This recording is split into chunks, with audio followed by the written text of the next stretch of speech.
I said, tell me what's really going on. Drizzy back up in this thing. I'm ready. What's happening? Hey, what's good, everybody? Man, it's your boy Banco Boxing. And today I'll be talking about Josh Taylor versus Jose Ramirez for Undisputed Champ at 140. Stay tuned. Hey, yo, Worko. Hit 'em.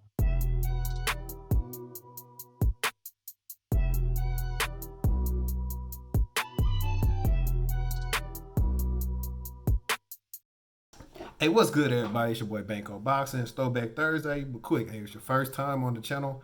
Make sure you hit that subscribe button and that bell icon to be notified of everything that I will be dropping.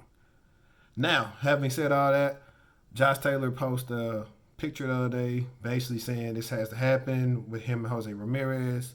As you all know, if you've not been under a rock, Josh Taylor is now signed with Top Rank. So he's now signed with Top Rank. Jose Ramirez is with Top Rank. And so we know that is a fight that they want to make. So, having said all that, let me read you guys the two stats. All right, so now we have Josh Taylor coming in at 5'10", nicknamed the Tartan Tornado, 16-0. He's known as a switch hitter. He has 3 notable wins right now on his resume, and Victor Postal, Ivan Baranchik, and Regis Prograis, and he holds the 140-pound IBF and WBA titles. And we have Jose Ramirez, who they also have listed at 5'10". He has a record of 25-0. Notable wins are Maurice Hooker and Amir Iman, and he's scheduled to fight Victor Postal in February. And he holds the WBC and WBO belts. Now, let's talk about it. If these guys were to fight, I'm going to roll with Josh Taylor. Josh Taylor showed me a lot in that fight versus Regis Prograis, who, in my opinion, is also better than Maurice Hooker and is possibly better than Jose Ramirez. But he showed me a lot in there, man. We know Regis Prograis has power and stuff like that, so people were wondering how Josh would take that power. And Josh won the fight pretty easily, honestly. He can adapt to fight styles, and he can move. His fight with Victor Postal is the one that let me know that he was going to be good, because keep in mind, Josh Taylor's 13th fight, he fought Victor Postal, who at the time was only, let's see, they must have missed this man Rich Grub. At the time, Victor Postal was, 29-1. Only one loss came by the weight of Terence Crawford. And at that time, Victor Postal was number 1 at 140 pounds. And they were picking him to beat Terence Crawford. And Crawford beat him easily. But that's neither here nor there. Now, Josh Taylor was able to beat him in a unanimous decision.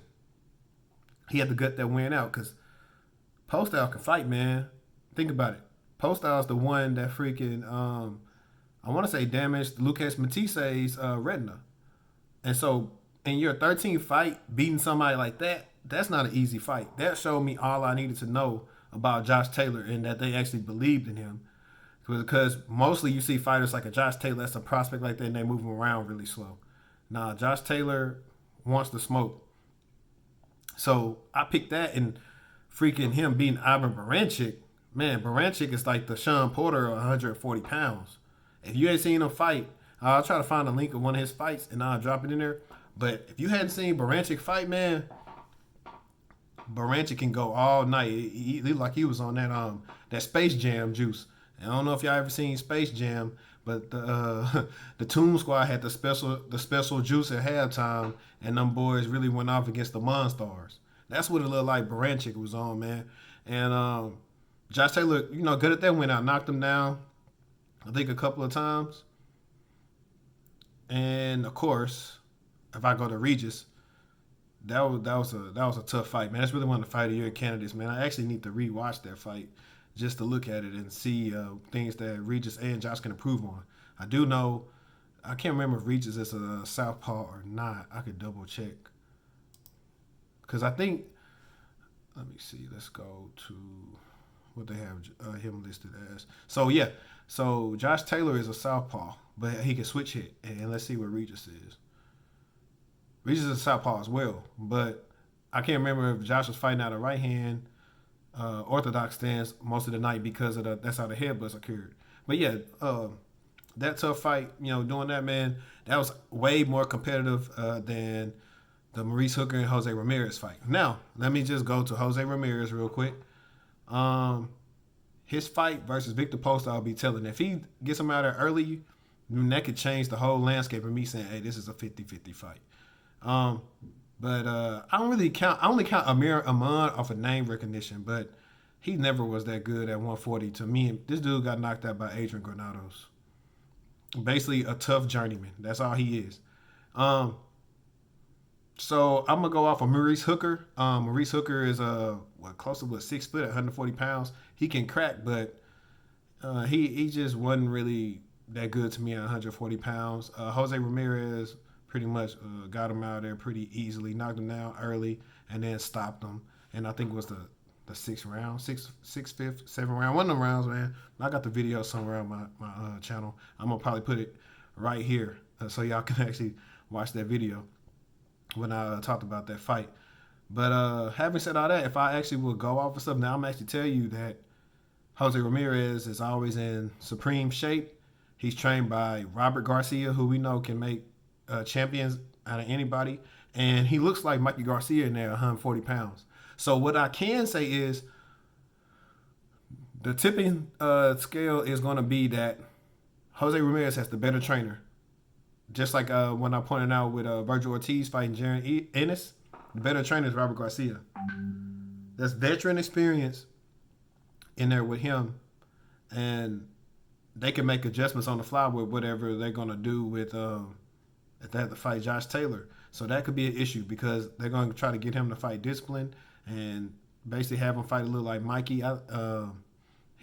Basically to always stay in position, to get ready to exchange and trade. The thing going to be with Josh Taylor is I don't think it benefits him to fight a fight like he did with Prograis with Jose Ramirez, me personally, because I think he's going to get even – I think Jose Ramirez is actually getting better. Regis likes to fight at a slow pace and can't really fight all that too well on the inside. And I don't know, man. I'll just say that I got to watch some more tape of Regis and Josh in there. But I don't think it benefits Josh Taylor to fight Jose Ramirez in a slugfest. I think he needs to box and use his boxing skills and basically work off his jab to beat Jose Ramirez. Matter of fact, let me see something. I pulled it up the other day. I'm looking at Jose Ramirez box rig now.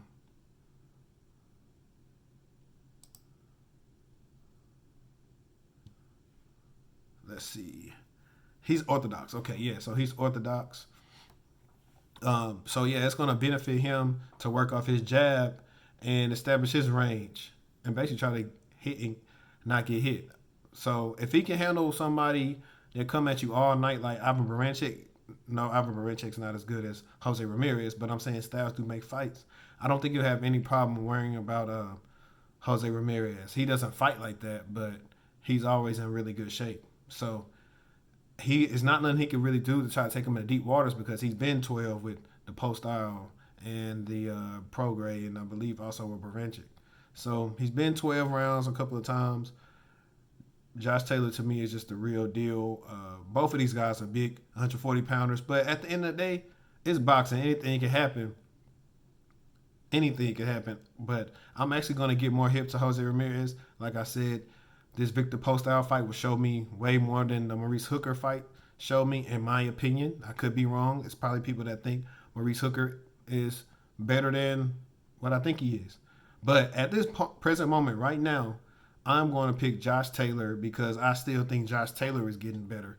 Josh Taylor, if he gets undisputed right here and then goes and makes some easy work with some guys at 147, he could possibly give Terence Crawford a compelling matchup. That'll be a good fight because if he becomes undisputed and then goes up to 147 and looks good, they can't say, oh, who Crawford going to fight because he going to be the guy that's basically telling him and say, hey, let's do this. And we all know Bud say he never ran from no smoke. He ran to the smoke.